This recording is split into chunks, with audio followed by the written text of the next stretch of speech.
What are you reading? Because I can tell you I can break down the conversation we just had a little while ago before you came. Well, when you came in. All right, let's do that. About the what ifs. Let's do that. So Marvel puts out these comic books called What If. Mm-hmm. And for those of you who don't know, they talk about the multiverse. So there are certain things that happen in comic books, let's get into the multiverse theory. Mm-hmm. You take a left instead of a right, you leave 30 seconds early, the butterfly effect, the whole 9 yards, can cause your life to change dramatically. Yeah, we're talking specifically the Marvel Universe. So we're just talking about in general, like people who believe in the theory of the multiverse, which I thoroughly believe in, but that's neither here nor there. So you get someone like Peter Parker. Yeah.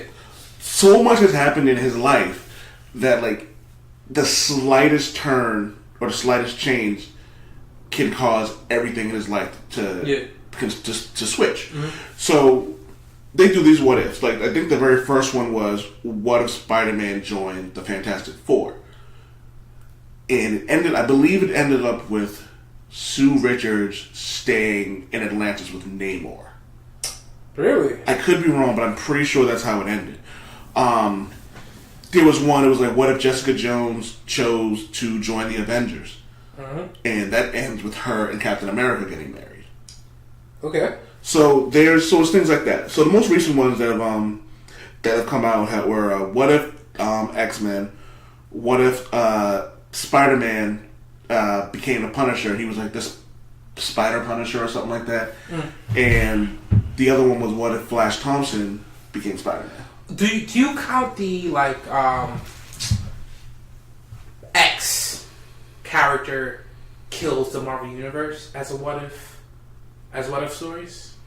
What do you mean, like Deadpool? So Deadpool kills the Marvel Universe. Punisher kills the Marvel Universe. I wouldn't consider them what ifs, but I would consider them they're a multiverse story. But they are specifically like, it wasn't like what if Deadpool killed the Marvel Universe. It was just Deadpool kills the Marvel Universe. So I usually love these what ifs, but this last batch has been really subpar. So I haven't read that's why I asked. The most recent one I've read that I would consider what if would be if Deadpool kills the Marvel Universe. Yeah. Only because it departs from a specific story plot in the Marvel Universe. It changes it a bit, right? Yeah. I know that's kind of why I like them, right? Because when I read, for me, it's about story building. Like, it's about world building with comics, right? Which is one of my favorite things about the Exiles comic book, where all they do is just like they visit all these other like universes. There's like a giant what if. It's a giant what if series. Yeah, it's like a giant what if series. Yeah. I haven't read the newest one, but I know the original Exiles run. It went 100 issues, and out of 100 issues, I would say about 80 to 85 of them were pure gold. Yeah. So, what ifs used to not be canon. Is that the case now? No, there's some canon. Like they weren't though. They were like it would be Age of Apocalypse.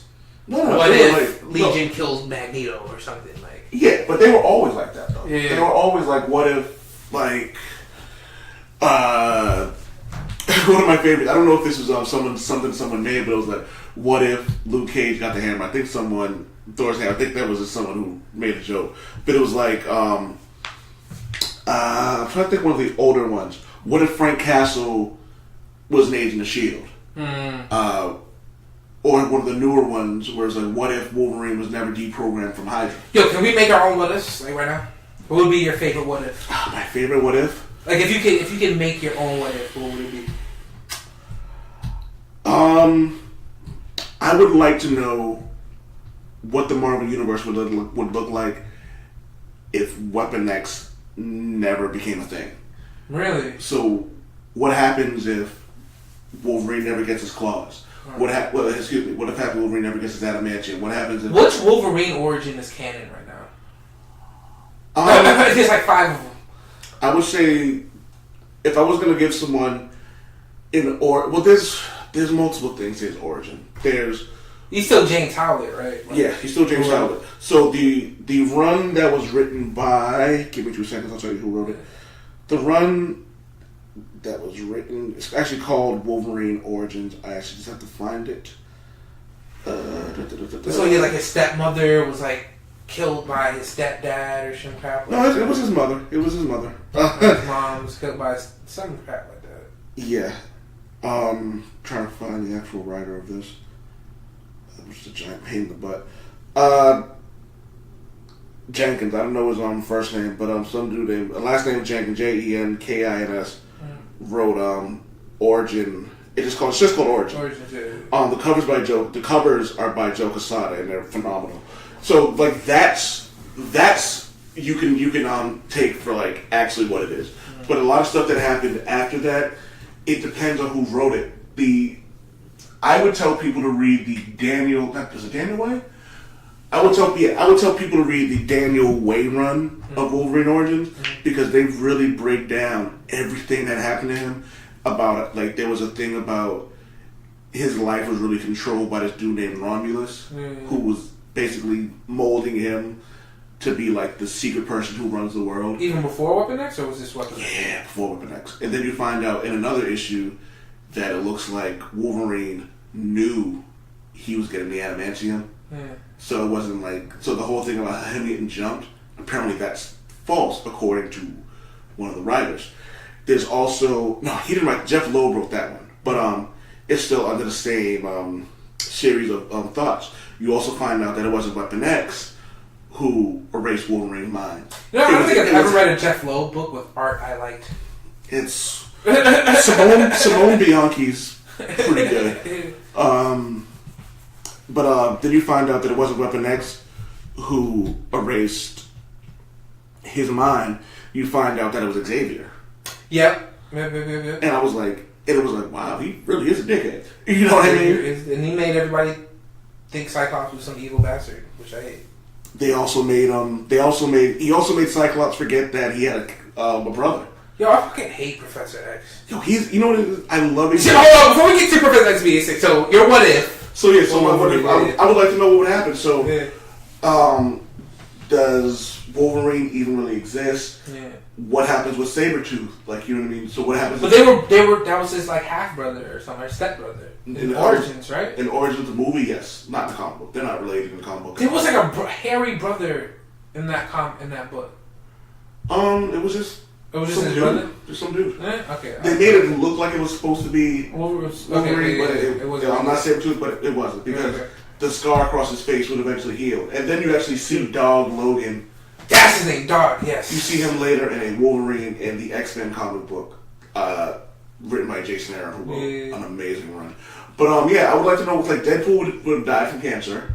You know what I mean? Who knows what Sabretooth probably would still be someone's goon. That's just what he does. Where does Wolverine end up? Does he so there's all these things that I would like to know what would happen. Wolverine's upbringing is surprisingly similar to Professor X's.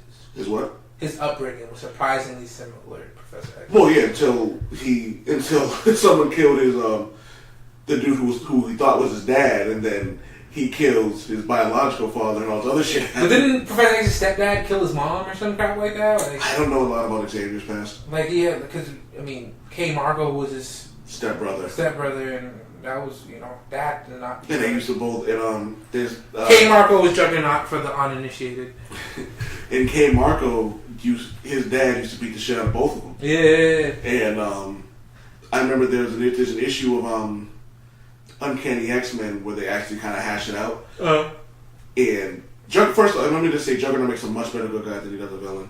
But he had a conversation with Xavier, and like Juggernaut was like, you could tell like he was in pain, like mentally from all the stuff that happened. And he goes, I was upset with you because you could have stopped him from beating us with your mind. And Xavier said to him, and you could have stopped him with your power. And this was before the Cyttorak. He was already a beast at that time. He wasn't like a mute. He wasn't endowed with the cosmic power or anything like that. But he was still like a bigger guy, I guess. Yeah. And it was kind of cool that like when you start piecing everything together, you can see how much of a dick Xavier was. You know what I mean? So, but it makes sense. Like Xavier essentially raised a group of superpowered child soldiers. That's not morally good. No. What if Xavier was an actual good guy? That'd be an awesome movie. What if Xavier was a good guy? What if Xavier was actually good? It'd be well-adjusted mutants learning how to like fix their credit. And, like, yo, they actually Wolverine and the X-Men actually explored that. He got tired of watching X-Men Schism.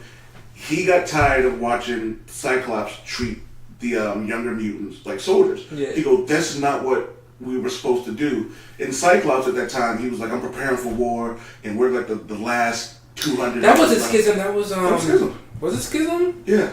When he was just like, and they had this whole argument about that. And when they brought the X-Men from the past. That was before that. Yeah, they have this.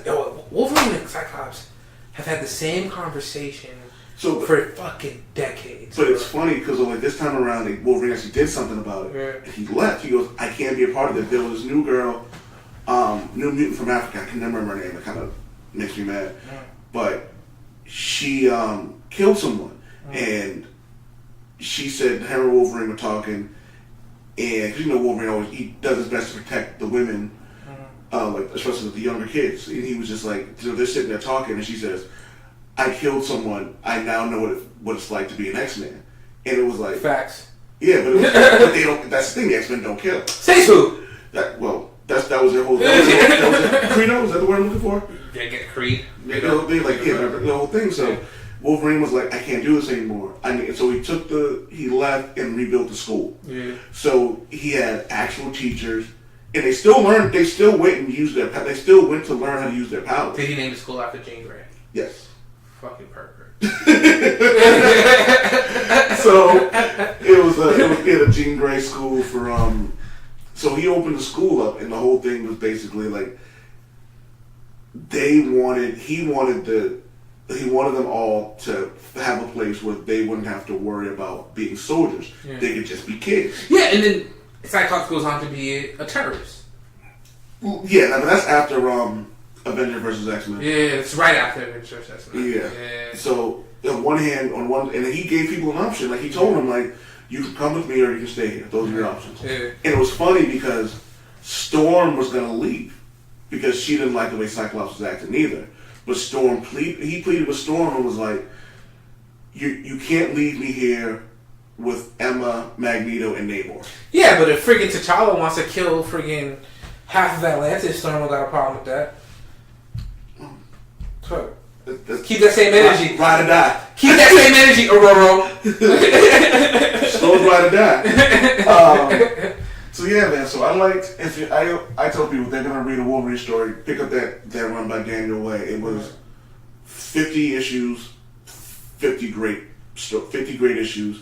So, in the artwork, did you answer the what if question? I did. What would happen if there was no Weapon X? Oh, okay, all right. Word. And you said, what if Xavier wasn't an asshole? Yeah. All right. Cool. Damn.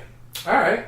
So what are you reading? You was talking about Sabrina the Teenage Witch, which was weird. Sabrina the Teenage Witch is a very good book. Oh my god! Like I don't know anything about it. Like I stumbled on it on Comixology. It was like on random sales. Unlimited. And it's fucking dark, bro. Like this run started after the run I'm reading right now came out way after the show ended. But it's based on the Sabrina character from. So it's an Archie comic. So it exists in the same world as like Riverdale and Archie. I just found out last year that Riverdale was a cartoon. It was a comic book. I didn't even know that. Well, it's based off Archie comics. Is that what Riverdale is? Yeah. Oh, I don't know. So Sabrina, apparently. But, I guess, what was the first thing? So we all remember, at least I do, because I had no idea Sabrina Teenage Witch was even a comic book. Neither did I. I remember TGI Fridays on ABC, Melissa Joan Hart, Closure explains. Yeah, it was funny, blah blah blah. But I'm reading the book and it's gory. There's sex. Like Sabrina's dad freaking lobotomizes her mom and then puts her in an insane asylum. Friggin' Sabrina is baptized on her 16th birthday in front of Satan.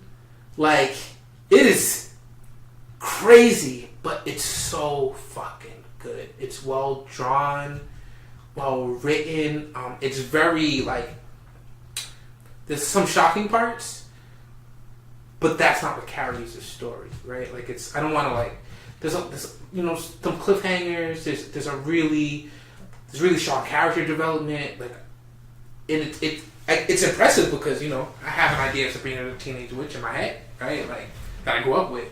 And this version of Sabrina the Teenage Witch, like, supplanted that whole thing. Like, this version of Sabrina the Teenage Witch, and it's on Comixology Unlimited. They're not sponsoring us. I don't know why I just did that, but it's a good book. Sponsors. Hobby draws.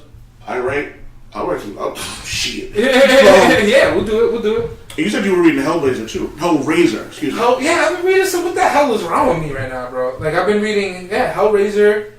Hellraiser, apparently, they've had a run of books for a while. Again, I don't remember the imprint. I don't remember the publisher. I should have written this down. But again, there's a good amount of his books on Comixology Unlimited as well. And if you are familiar with the Hellraiser movies, this takes that concept and turns it up a notch. I'm talking pinheads with guns. Pinheads plural? Yeah, pinheads plural. The author looks like it's Clive Barker. Well, yeah, he came up with the concept. I should have known that, duh. That's his character. But I don't know who's publishing the book. I just had it too. Yeah. It might be like Vertigo or something like that. Or IDW or one of those. That sounds like something they would do. Yeah. Maybe IDW. That sounds like an IDW, but I could be totally wrong. Yeah, every time I hear IDW, I think of Pinky. Pinky? Yeah. Why is that? BBW. And I'm over here being geeky and shit like IDW. I think about Angel and Buffy comic books. Yo, I'm the worst. I read the first 2 arcs of 2 or 3 arcs of Buffy's after like season 9, 8 or whatever it was. Yeah, it's one of those. Yeah. Yo, it was really fucking good. It's fucking Joss Whedon. That guy's gold when it comes to stuff like that. Did you read any of that? I didn't read Buffy's books until the Angel series integrated. It's published by Boom Studios. Boom Studios, okay. Well, right. They're It's written by Clive Barker, Anthony DeBlassie? Yeah. Anthony DeBlassie, Rob Humphreys, Mark L. Miller, not Millar, Christopher Monfett, Brandon Seyfert. Yeah, they take the like the Hellraiser canon and just like, so it's part of the Hellraiser movie universe, right? Mm-hmm. At least it seems that way, and it's a direct continuation after the movies, and it just expands on the characters' backstories, like it, and it didn't. Some of it they took a lot of risk, I think, like creative risk, as far as like departing from the show. And again, I don't know what came first, a show, a comic book or a book or whatever, so I have no idea. But my favorite reference is watching the movie first. So it's like taking the movie and just expanding on that concept. Cool. It's actually pretty good, but I'm trying to get into more things. Like it's funny because I spend so much time like reading comic books to write reviews and stuff like that that I don't really I forget to like read for fun. You lost the love. I didn't lose the love. You lost the love. You know what I love doing? I love going back and read. It's one series in general that I love going back to read. The Secret Wars where Doom was God. Yeah. I love going back and reading that. I remember the first time I read it, like it was like issue by issue, I was like, I wasn't impressed. But then I went back and read it from start to finish, and I was like, yo, this was so good. Yeah. And I think this is like the difference between like sometimes I wish that Marvel would do graphic novels, because I think that series would have been appreciated a lot more in one fell swoop as opposed to doing it like month by month. Yeah. I also thought it would have been cool is that after the first issue Secret Wars, there was like no Marvel comic books for like a month. Oh, like the universe really ended. Yeah. Yeah. But like, it was like, they told the publishers like, hey, this was going on. We didn't want any news of this coming out. But like, for like a week or two, there's gonna be no Marvel comic books. Marvel could afford that. Yeah, like, you know what I mean? And then like, that's like 1 week of Black Panther sales lost. not even like opening weekend. Yeah, not even like a week, like months after the opening. Like. Yeah, so I just thought it would have been cool just to like, because everyone knew like, yo, they're not getting rid of the Marvel universe. But I was just like, okay, but they kind of get you with the fake out with the like Marvel universe 1960 like whatever to 2012. I'm like, fuck out of here. But you make a good point, actually. I didn't enjoy Secret Empire until I read the trade. Yeah, same here. I read the trade. I was like, this is dope. Yeah. Yeah. Another one. Spider Island. Yeah, because you know what it is. Ridiculous things happen in the beginning of these like. Steve Rogers is Hydra. Yeah. Right. Doom is God. Right. Yeah. Spider Island is where everybody's turning into spiders. Right. Yeah. Like those are that's on the face of it when you just see that it's just what was it when Spider Island Peter Parker walks in on his girlfriend and she's like on the wall. Yeah, like she's on the wall. Like she's like that's ridiculous. Like you didn't read that. You're like what the fuck? But then Marvel always comes through. Like they always make it worth it. Yeah, Axis was garbage. Axis was trash. Yo, Axis was super trash. Like that was one of the worst. It was. You know how bad it was. Right. I remember reading this and going, "Wow, I will never go back and revisit this." So, Access, for the people that don't know, Access is a play on the term Access, like the middle of something or whatever. And what it means, pretty much how it ended is that all the characters in Marvel switched their moral alignments. Deadpool became Zenpool. Red Skull essentially became Xavier. Yeah. Sabretooth. The only good thing I will say is a lot of the stuff that happened. Go ahead and explain it, and I'll get to that after that. So it was a cosmic cube. Was it a cosmic cube that did it? Red Skull was doing something. He had a cosmic cube. He was it was a cosmic like cube. The Red Onslaught or something like that, and they were trying to like do a spell and two things interact. They was splitting Charles Xavier's brain or whatever from the Red Skull. Stupid. And what ended up happening was they switched. Everybody that was evil became good, and everybody that was good became evil, which doesn't make a lot of sense considering, like, what about the ambiguous, like Deadpool? He was Deadpool. Yeah, but what the you know what? Actually, Deadpool actually worked. I like Deadpool. I like Deadpool too. I like Deadpool. I think the best thing that came out of that was a new Sabretooth. Yeah. Because he was much more like the Age of Apocalypse Sabretooth than he was like, murderous, like, Victor Creed. And this was during the time of Dark Avengers, right? Wasn't Dark Avengers in there too? Nah, this was after, because this was during Unworthy. This was like when Thor was Unworthy. Oh, okay, yeah. Yeah, honestly, I read that once. I read it once, and I don't think I finished that series. It was super trash, dude. Yeah. It was like... And it sucks because that whole Red Skull Onslaught shit was really important. Yeah, I guess. I don't know, man. Like, there's just certain things that's like, I love comic books. There's just certain things I'm just like, I'm not doing this. And I told Lovell, I was like, yo, you should read Axis. Okay. And he goes, I should. I go, oh yeah, you should absolutely read Axis. Why'd you do that? Did he hit you out? Yo, he hit me up after reading issue 1 and went, fuck you. Because I know him, and he said I know him enough that I knew he would have to finish it. Uh-huh. So he finished the whole thing, and he was just like, he goes, "That's an hour of my life I'm never gonna get back." Okay, so that's one crate. That was a bad Marvel storyline, right? There's been a lot of Marvel. Age of Apocalypse did not age well. No pun intended. It did not at all. I've always thought Age of Apocalypse had a lot of... There's some things in there that I still think were done really well, but there's a lot of trash in that as well. Okay, so for the uninitiated, do you want to do this one? It's simple. Yeah. Xavier's son Legion went back in time and killed Xavier. Yeah, and that's Legion from the FX show. And so we get a glimpse of what the world would look like if there was no Professor Xavier. Yep. And if de facto, Apocalypse rules the world. Mm-hmm. There's no one there to like really stop him, and that's how it happens. Magneto ends up running the X-Men. Iceman almost reaches his full potential. Yep, which is ridiculous. Wolverine has one hand that gets blasted off by Cyclops.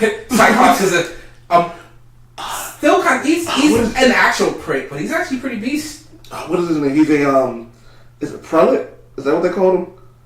Oh, his title? I don't know. But yeah. Him and his brother were working for Mr. Sinister directly. Yo, yeah. Dark Beast? That was the best thing. Okay. You know he's dead, right? So people who don't understand this, Dark Beast is what happens if Hank McCoy didn't have morals. No morals. Zero. Hitler with blue skin. Oh, he was worse. Yo, he was absolutely worse than Hitler. He was worse than Hitler? Because he actually did the work. Yeah, true. Like, what do you, someone called him a torture aficionado. Yo, he was a monster. Hannibal Lecter.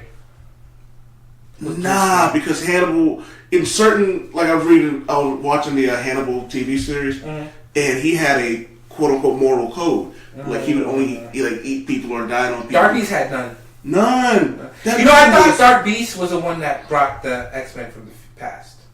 I think he did. I'm rereading this now. And, oh damn it, did I just spoil it for myself? Yeah, but it becomes obvious. It's obvious at this point, I think. Yeah, it was funny, like, watching, like, Dark Beast, just, like, he is just... Yeah. If there's ever a character that I wish that I got more of, it was Dark Beast. Like, he is such a good character. The fucking worst. So even in bad storylines or storylines that don't age well, like Age of Apocalypse, we get some bright spots. Blink came out of that, too. Blade? Blink. Oh yeah. Blink from Exile. She came out of that as well. X-Man. A cooler version of Bishop, maybe. I don't remember him. Well, he was because he absorbed Legion's power as he went back in time to kill Xavier, so he was the only one to remember. Oh, that's fucked. Do you ever there was Dead Man Wade? No, don't. Nightcrawler teleported his head off his body. Yo. Jumped on the shoulder and teleported his head off his body. Nightcrawler was a beast in Age of Apocalypse as well. I liked Age of Apocalypse as a kid. Like, I liked the art style as a kid. I like all that. But I just don't think it like, other than those characters that came out, I don't think it aged well. You know what? I think I've said this on the show, and I might have said this to you. I'm not really a fan of things being redone. Yeah. But I would like to see an updated version of Age of Apocalypse. There's actually, it was funny because it went on for so long that they did something with the Exiles where it seemed like the mutants and the humans were like trying to work things out. Yeah. And like the world was like going back to normal, quote unquote. Yeah, just create the Exiles. You're right. The Exiles came directly out of, well, not all of them, but Blink did. Yeah. And Blink recognized more, but that wasn't more from her reality. They looked the same. Which is funny because it's a shapeshifter. Then there was Uncanny. I think it was Uncanny X-Force, where they went back to where they had to go back to get the life seed to fix Archangel. And at that point, in that reality of Age of Apocalypse, it's back to this apocalyptic world. Like humans are essentially the mutants now, where they're looked down upon, they're looked as lesser. And in that reality, that world's Wolverine becomes Apocalypse. Oh shit. Like, yo! Alright, so, are we done with Age of Apocalypse? We'll be done with Age of Apocalypse. Dude, can we talk about, this went from serious to very Marvel heavy. Oh, we're back to our normal regularly scheduled programming. Yeah. Listen, what the hell is going on with Marvel right now? What do you mean? Like, okay, we have Cosmic Ghost Rider. Yes, which you've praised because it's pretty damn good. I love it. We have Gamora going nuts right now. I haven't been reading it. I know she chopped someone's head. I know she killed someone's head. We can get to that. We have Thor hopping. Well, he's not hopping through time, but we're getting like Thor from different timeline perspectives that's constantly changing as shit changes in the past, right? Which is fucking great. I love that. Fucking awesome, right? Am I missing anything? Fantastic Four's back. Yep. The X-Men should be coming back. The X-Men, I think, starts in a few weeks. And considering everything that's going on in Marvel right now, Fantastic Four seems to be like the most boring one out of all of them. I haven't bothered with. I'm not a big Fantastic Four guy. I'll wait till that probably goes on sale and I'll buy the trade or something like that. But I don't really care enough about them to like.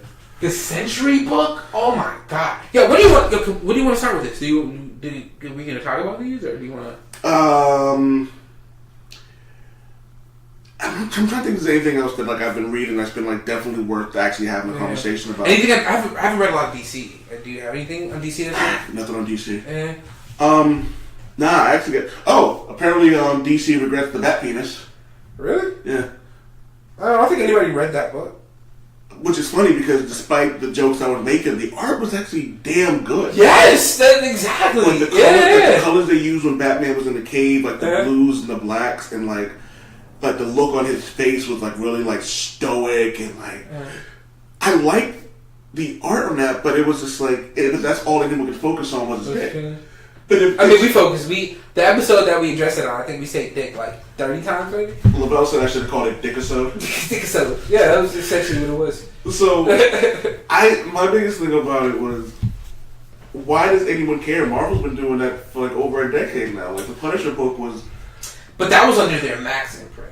Yeah, I thought that's what they were coming off with the Batman thing. It was supposed to be something different. It was like their version, DC's version of the Max. And I guess since they've reprinted it, you're not gonna get like it's done without the bat, without the bat pole. That has increased the price of Bat Penis a whole lot. If you are an individual that owns a copy of an unedited Bruce Wayne penis, hold on to that shit. Pause. Yeah. Because that's going to be worth a lot of money. Yeah, absolutely. I hate myself for not having one right now. I'm kind of mad at myself. Something told me I should have went to Newberry Comics or Comicopia and grabbed it. But yeah, man. So I know they regret that. James Gunn is the new. He's writing the second Suicide Squad movie. Really? Mm-hmm. DC they post him up. Smart. Why not? You know what I mean? Like I dig it, man. Like what he said was kind of foul. Yeah. He apologized for it years ago. Someone dug in, found the tweets.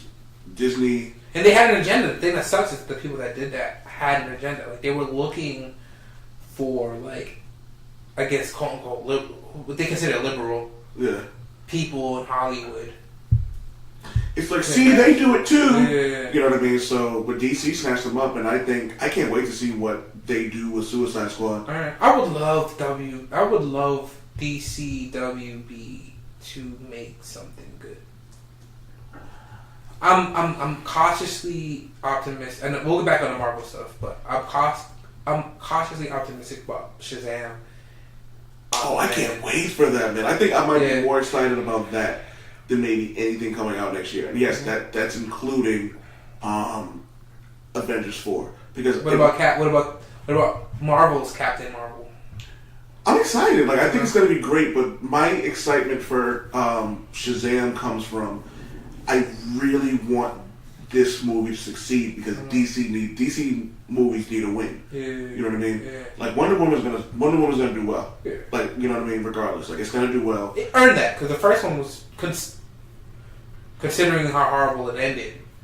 It was a decent movie. It could have absolutely been a 10 if it wasn't for like a good 15-minute chunk of that movie with that fight where she had fought God of War Magneto. Oh, such a bad fight. And something else Maria and Michelle bring up was the sex scene, or not the sex scene, but the romantic interest between her and Trevor wasn't needed. It was stupid. Yeah, and I didn't get it at first, but the more people, but her, homegirl Shannon, and Maria all explained it to me from a female's perspective on why that didn't make any sense, and I'm like, oh yeah, I get it now. You know what I mean? What was his purpose? Yeah, that's exactly what, you know what I mean? I was just like, well, because, it's what they do. And she was, yeah, but you didn't need that. So now there's a thing going around where Trevor's going to be back, and I guess she makes a deal with someone to bring him back to life. And I'm like, yo, we don't need any of that. I would love for the DCEU to go to Injustice route. Like, have Trevor be like a secret Nazi or some shit. You know something funny? Yeah. People hate the Injustice series. Well, you know, people are trash. Now, the one dude, people have bad taste now. So I was talking to this dude online. I wrote an article about the best representations of a comic book character, and this guy goes, "Ugh, Injustice." And I was asking, we had a conversation that wasn't like fanboyish, and his thing was with a lot. I don't even know if it's a he, but their thing was there's so much more they could have done without taking away the core of that. So if you're gonna do a game about a bad Superman, why not pluck one of the other Supermen from out the multiverse? But that is an alternate. That was my argument. Like, yeah. You know what I mean? I thought they did a good. More than anything, I thought they did a great job with Harley Quinn. I think she was the MVP of Injustice. I love her in that series. She was great, and I like that she showed compassion. Yeah. She was still just as batshit crazy, but they showed her in a light that we're not used to seeing for the novice. For me, like I'm a novice DC Comics guy, so to see how brilliant she was, like when she was in Hades, and she was like, you find the biggest guy in the yard, you knock him out. Well, that's that got me about the whole series. Like, she, no powers. Yeah. She doesn't have a crazy suit like Batman. Just a hammer. If she's out there duking it out, I mean, obviously the green pills help, but yeah. But even though she didn't have the green pills, like, she was still just as good as anybody else was. You know what I mean? But she held it down, and I liked. They really focused on a lot of her getting away from this abusive relationship and how it really affected her. There was a moment where someone gives Batman a dog, a puppy, and Batman gives it to Harley, and she goes, "Yeah, world's greatest detective." And she goes, "Yeah, I'm not really trying to get into a codependent relationship." And I laughed. I'm like, "Yeah, I get it." And then he turned around and looked at Selena, and she goes, "What part of you makes you think that I'm a dog person?" And then she goes, "Yeah, world's greatest detective." And I was, oh my god! So there was some really good moments of it, but I get when people are just kind of like, they didn't like the series because it didn't represent what they look at when they see Superman and Batman. But like, I can't, you know what it is? I don't know if you want my old stuff, buy my old album, dog. There's a whole fucking universe worth of Superman. Sorry. There's a whole universe worth of Superman that you like specifically that you could read. You know, Detective Comics. You know, freaking Action Comics.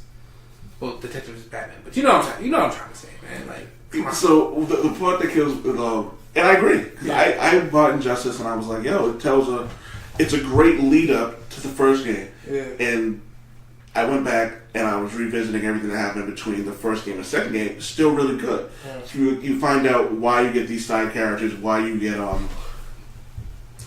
everything led up to Brainiac and all that stuff. So that was great. But I always try to think like how I feel about like back to the what ifs. Yeah. What ifs never bother me. It's another reality. Like I get that not every reality Deadpool's gonna be good. Not every reality Jamie Madrox, Wolverine, Luke Cage aren't going to be good. Like, I don't think. Let's take the movies. Luke Cage is a lot stronger in a comic book than he is in the TV series. And that's like, I think every character is a lot stronger. Yeah, like Luke Cage picked up an 18-wheeler and just threw it over his shoulders. It was like whatever, and just was walking like it was nothing. That's how strong he is. I'm thinking, Danny Rand, most of the villains that he's been fighting and struggling with in the Netflix show, he would have freaking destroyed blindfolded with one hand in the comic book. Yeah, like the comic book Danny Rand, like you know what I mean. Like I think probably the best representation that we've gotten from the Netflix series is probably the Punisher and Daredevil. Yeah. Like you know what I mean. Like, but they don't. They're easy to represent. Those powers are easy to represent. You know? Yeah. So or lack thereof. Thank you. Yeah. So you get that, and like shit, like Wilson, they did a great job with the realistic Wilson Fisk. Yeah. You know what I mean? who I still think is the best thing to come out of that, man. Like, he is just brutal. Like, that scene when he was like, he goes, "But you mentioned my mother, and that."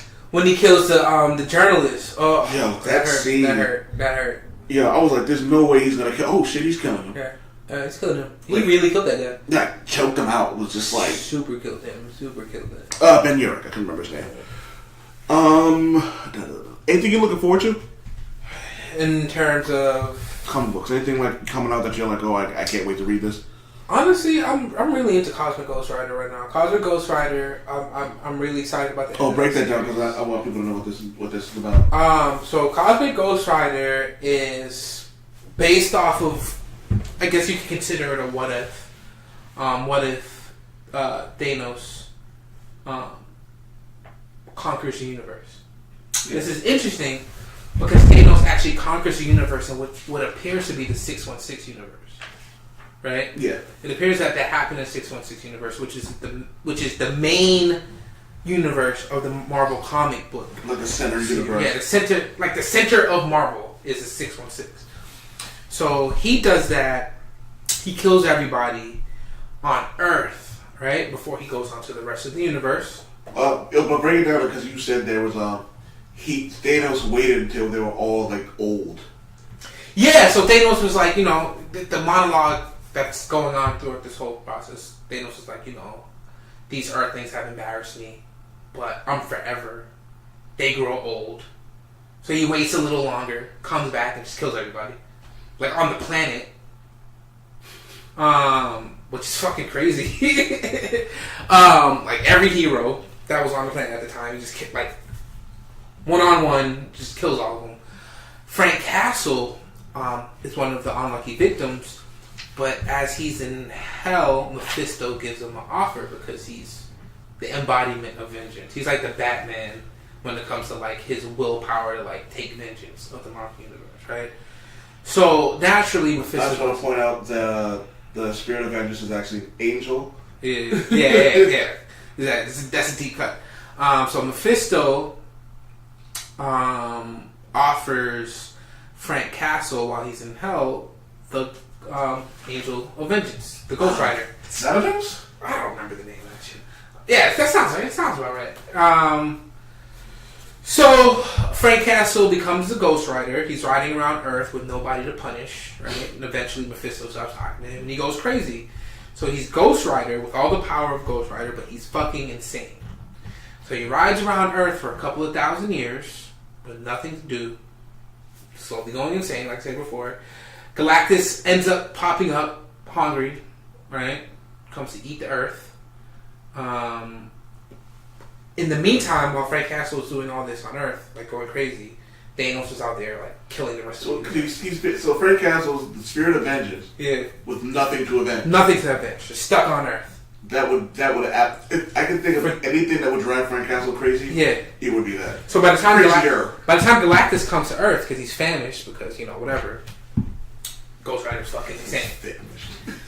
So Galactus actually takes famished. I just noticed it was just like of all the adjectives you could use for Galactus, Galactus is famished is the funniest shit ever. Let me ask you a question though. When is Galactus not famished? It's just funny. I'm just picturing like it's such a dainty word. It's not like I'm hungry. It's not like I'm starving. It's like Galactus is famished. Galactus is famished. Give me your planet. So Galactus, long story, still a long story, just period. But I try to shorten it. Galactus offers Ghost Rider / Frank Castle the Power Cosmic to be his herald. Let's break that down. Yeah. Frank Castle with the Power Cosmic is enough. Yes. Ghost Rider with the Power Cosmic is enough. Yeah. The spirit of vengeance inside Frank Castle with the Power Cosmic. Yeah, and I say that so nonchalantly. That's how crazy Marvel's been lately. Like, this is one of the crazier things that's happening in Marvel right now, but this is like Marvel's going nuts right now. So, yes, that's fucking crazy. Yeah. Frank Castle, without any of that, can kill a bunch of people. He's hitting above his weight. You feel me? He just killed Mandarin like a couple months ago. So that's the last one he just killed Mandarin. So he gets that. So that alone makes him like fourth most powerful thing in the universe at that time. It's like him, Galactus, Thanos, and one other. We get to that shortly. That's the big thing about this whole whatever. Yeah. So Galactus is desperate anyways because he's eating planets like normally, but he's actually fighting Thanos. Yeah. As a hero. So Galactus is kind of a hero. Fighting Thanos. Like fighting the forces of Thanos. Yeah. And Thanos is such a threat that he needs a freaking Ghost Rider powered with the power cosmic. Right? So you see the scene where you see Frank Castle Cosmic Ghost Rider on top of Galactus' shoulders facing Thanos in the final battle between these two behemoths, right? Galactus starts running and at this time Galactus has full armor. Guns and shit. Like, I've never seen Galactus like this. Like, he's taking this serious. Like, running towards Thanos. Thanos charges up. Like, shoots a beam directly at Galactus. Decapitates him. What? Decapitates him. Like, that was the end of the fight. Thanos is at another... Like, this is old Game Thanos. Like, fucking super powerful. Maybe millions of years in the future from the normal continue. He literally killed everything in the universe. Yeah, so where's his timeline? So Frank Castle dies, becomes Ghost Rider, goes crazy, becomes Cosmic Ghost Rider, becomes Galactus' friend, not just his herald, like they're friends at this point. This is how powerful Cosmic Ghost Rider is, right? Yeah. And then now Thanos kills Galactus. Thanos tries to kill the Cosmic Ghost Rider a couple times, but comes to find out you can't kill the Cosmic Ghost Rider. So Thanos is like, you know what? I'm going to allow you to take vengeance on, like, you're going to be able to see all the vengeance that's left in the universe. Because it's still, like, you know, billions of people still in the universe, right? So he spends a few thousand years as Thanos' herald. Which is crazy. Eventually, old Thanos kills everybody. He's bored. He wants to die because that's what Thanos wants to do. He has Cosmic Ghost Rider go into the past to grab his former self from the... Oh, yeah. Big thing happens. Thanos tells... first, old Thanos tells older Thanos that I need you to help me kill one last threat. Right? That threat happens to be a Silver Surfer. Oh, yeah. With Thor's hammer. This is fucking ridiculous already. Like, if you read comic books, like, this is crazy already, right? If you read comic books, you're enjoying the shit out of this. So, that's the one thing that kills Cosmic Ghost Rider. Well, the Cosmic Ghost Rider. Yeah. The Cosmic Silver Surfer with the power of Thor. Yeah. That'll do it. Yeah. Direct hit to the face. That'll do it. Shatters his brain. Alright, so that's the end of that continuity. Obviously, it doesn't happen. Thanos does something to prevent that from happening. Read Thanos wins. You'll see how that ends. But the dead Cosmic Ghost Rider, instead of dying and disappearing as... He ends up in Valhalla. He ends up in Valhalla. Odin from a different universe senses his power and offers him a hero's welcome. Reverts him back into looking like Frank Castle, but he still has millions and millions of years of history, of memories as the Cosmic Ghost Rider. And a lot of, like, the fighting ability and all that stuff. So, he's not really enjoying his time in Valhalla. He cuts off a minor god's nose. Gets to the point where Odin's like, you know what, get the fuck out of Valhalla. I'll take you wherever you want to go. And this is the start of Cosmic Ghost Rider issue 1. I'm not going to get any further than that, like, too much further than that. Yeah. The place where he decides to go is somewhere in the past where he can stop Thanos permanently. And that's the beginning of Cosmic Ghost Rider. And it gets even more ridiculous from there. I don't want to spoil it because it's a new series. I think we're like 5 books in, maybe. I really need. That's the one thing I keep telling myself I'm going to get into. I just. It's ridiculous, man. Like, and that's just the top. And we haven't even gotten to the other crazy stuff that's going on in Marvel right now. I know you've been busy. What have you been like? What did you read? What have you read so far? I've been reading. I've been going back and reading old stuff. Like the Jamie Madrox series by Matt Rosenberg is pretty fucking weird, but I love it. X-Men Gold just finished, and they wrapped up X-Men Gold in a nice little bow. The last issue had to do with the very first issue, so that was cool. I'm also reading.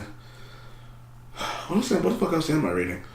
You're reading Thor, I know that. I'm reading Thor. We're both reading that right now. I haven't bought the newest one. The last thing I seen was Overpowered Doom. Which is fucking ridiculous. You don't talk about overpowered. It's Doctor Doom with the Star Brand, with the Eye of Agamotto, Iron Fist. with the Iron Fist. It's like, come on, man. Yeah. But it makes sense. Like, that's what I'm saying. Like, you hearing about Marvel in isolation from everything else that's going on doesn't make a lot of sense. But when you figure out that they're fighting Dark Celestials, right? Yeah. Infinity Stones, like, you know, this shit makes sense, right? And it's funny because if you're gonna figure out like beings that would definitely survive into the end of time, it would be Frank Castle, it would be Wolverine, it would empowered be by Thor. the Phoenix. It would be Thor. Like those would be the four characters. Like it would. It would be Wolverine, Thor, Doctor Doom, and fucking Frank Castle. And Think Tank Foom for some reason. Yeah, Think Tank Foom. That the name alone cracks me. Yo, there's a old man in the Old Man Logan series, which he's about to die actually. It's called Death of Old Man Logan. That's Old Man Logan, by the way. Yeah. The Phoenix. I don't think that's not 616 Logan. I think that's 616 Logan. I think that's Old Man Wade. I think that's Old Man Logan. Old Man Logan dies. They have a series coming out called Death of Old Man Logan. Remember? Okay, so the beginning of that issue, right? There's a scene with Logan and Thor at the bar. Yes. And they're discussing. He doesn't look like 616 Logan. He looks like Old Man Logan. That's just that. I have to go back and look at it, but I think it's just the artist. The art. And it's funny because that writer, Jason Aaron, he wrote a scene of that similar, where Wolverine was in the bar and they were showing like his life, and it was like all he does is work because like he's trying to punish himself for the things he's done by doing heroic things, and so Spider-Man notices what's going on, and so Wolverine's at the bar, and Spider-Man sits down and goes, "Hey, stop me if you heard this one." And Wolverine goes, "Stop." And so they get into an argument, and Wolverine goes, "All right, we're done." He grabs him by the back of his shirt, back of his costume, and they're about to fight. And then as soon as they're about to fight, 3 criminals come running in the bar, and they look at each other, and I'm like, "Oh, that's funny." And then they did something similar to that in the Thor comic book, where Thor and Wolverine were having a conversation in the bar, and they show it, and it's the same writer who wrote the one with Spider-Man Wolverine is writing Thor, Jason Aaron. I love it because at that scene, Wolverine's like, "You came to the wrong bar, Bubs," and then Thor's like, "No, you came to the right bar." Oh man, Yo, Thor might be like the ultimate drinking buddy. They've done such. Jason Aaron's that dude. He did such good work. He did an amazing run of Wolverine as well. He wrote Wolverine for a long time. He did. I need to get into that. I think Jason Aaron is becoming my favorite writer. It's a good dude to pick, man. Like he's written a bunch of really amazing tales. He also did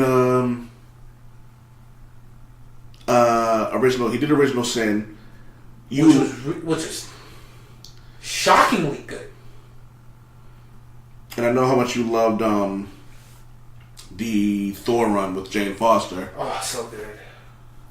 The Mangog, series in that, the way it ended, the death of the mighty Thor. You know what it was? It wasn't even just Jason Aaron. It was Dodderman's drawings that were just ridiculous, yo. The art that they've done with this, and it's like it kind of pisses me off because you don't really get the you're not getting the fuck. I'm trying to think of what I was just gonna say. I lost my train of thought that quick. You're talking about the art. Okay, no, Malekith. Yeah. The Malekith that you're getting in the comic book isn't the Malekith that you got in the movie, and that kind of bugs me because the Malekith in the book, whoo, so good, and he's doing whatever's going on with him, right? Such good things. And then before we end, The Century. They're doing some really interesting things with him right now. Everybody, read The Century. He's, again, Marvel's answer to Superman, and they're really doing a great job in diving into like the mental state of super ultra powered heroes, and it's one of the most fascinating books I've read in a long time. Get into that. Which book was this? Sorry, I'm trying to find something. The Century. Oh yeah. I think I sent you some stuff on that. It's a really good series right now. I can't even get into it without sounding super confusing, but it's worth it. I like The Century. I think he's going to be one of those guys. I think he's one of those characters that people don't realize how like great he is. If this run is as popular as I think it can be, I think that's going to change. I hope it's going to change. Me too. All right, man. This has been the Old Man Wade Show. Yeah. Back to the 2-man swing. I think I'm gonna make this 2 episodes. I think I'm gonna do the first half, the Kanye West thing. I think I'm just gonna make that one a 37-minute episode. Cool. All right, man. You know what I want to hear? Damn it, Wade. Damn it, Wade.